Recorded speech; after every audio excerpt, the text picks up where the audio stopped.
I'll show you how to unban someone from a Facebook group. Whether you've had a change of heart or the situation has been resolved, unbanning someone is a straightforward process. Let's get started. Before we dive into the steps, let's quickly understand why you might want to unban someone. The banned member has apologized or resolved the conflict. The person was banned by mistake. You've updated group rules and want to give them another chance.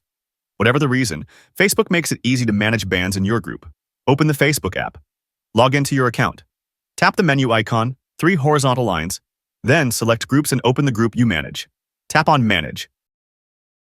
Now find the People option and tap it.